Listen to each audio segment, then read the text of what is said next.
On a forcément entendu un jour quelqu'un qui nous a dit ça. Ne t'inquiète pas, le bienfait n'est jamais perdu. On a souvent rendu service à des personnes qu'on aimait.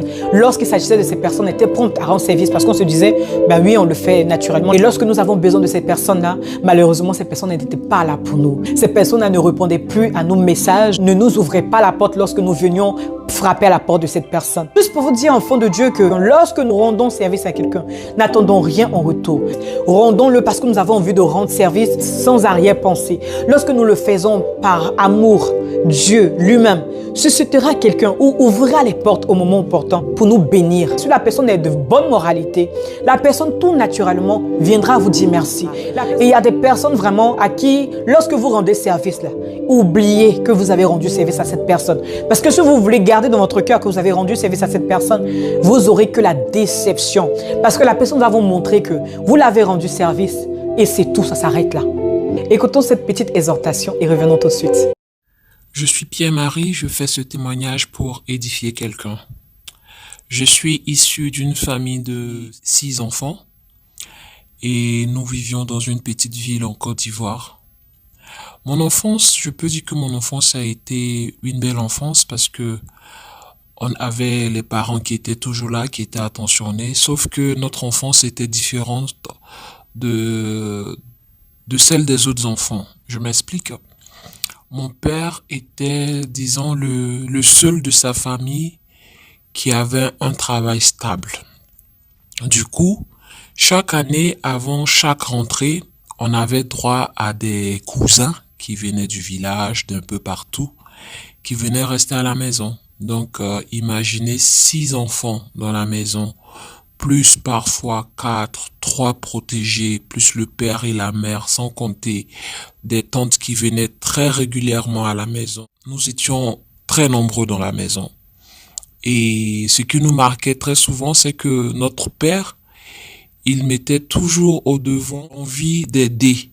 Et chose que parfois nous les enfants, nous le reprochions parce que on était privés de certaines choses, par exemple les fêtes de Noël, les petits cadeaux, les surprises. Nous, en fait, on n'avait pas droit à ça.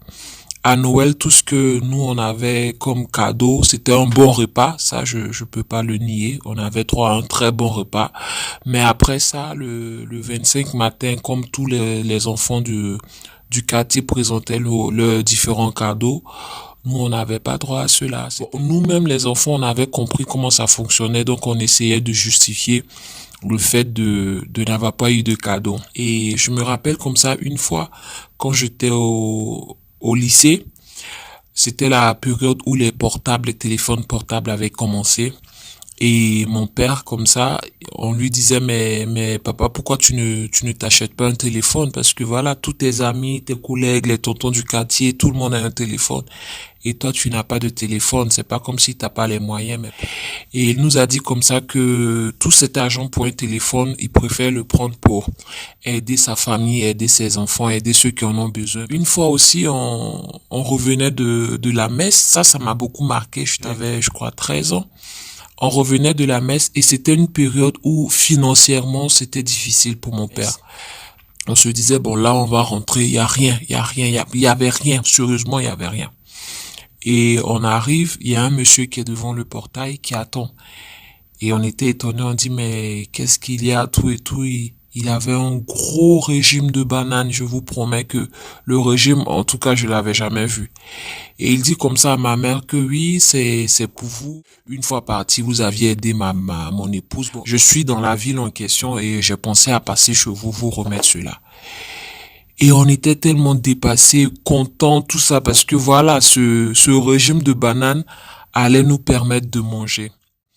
Et même au quartier, ma mère, je peux dire, Anne Griff était la risée parce que toutes les femmes de son âge, ses amies, les voisines, elles trouvaient que voilà, ma maman n'était pas Anne Griff de la même classe qu'elle parce que elle ne s'habillait pas comme elle ne se coiffait pas tout le temps comme elle, parce que la pauvre, elle était tout le temps en train de cuisiner, en train de s'occuper des protégeants. Et malgré ça, elle était toujours contente, elle était toujours heureuse. Et je rends grâce à Dieu parce que nous avons grandi aujourd'hui. Et je vous avoue que la majorité de ces personnes-là que mon père a eu à aider, ces personnes par la grâce de Dieu, on réussit tout et tout. Et ce qui nous peinait, nous les enfants, c'est que ces personnes, au moment où nous, on avait besoin d'elles, ces personnes-là ne nous ont pas aidés. C'est-à-dire, nous nous sommes retrouvés livrés à nous-mêmes. Il y a des situations dans lesquelles on pouvait bien avoir recours à elles pour que ces personnes nous aident, mais rien de tout ça. Et ça nous faisait mal parce qu'on disait, à cause de vous, nos parents se sont sacrifiés, on n'a pas eu ce qu'on voulait, et aujourd'hui, vous devez nous rendre, c'est-à-dire la monnaie de ce service que notre Père vous a fait, et rien de tout ça. Et sincèrement dit, on avait la colère. On disait à notre Père même que tu as aidé des personnes qui sont ingrats, qui sont pas reconnaissants, qui peuvent pas t'aider, qui peuvent pas aider tes enfants. Et à chaque fois, notre Père nous disait, mais moi, c'est pas ces personnes-là, moi j'aidais. Je le faisais pour Dieu. Dieu nous a demandé de nous entraider, d'aimer notre prochain. Et je vous avoue, à chaque fois, ça nous énervait.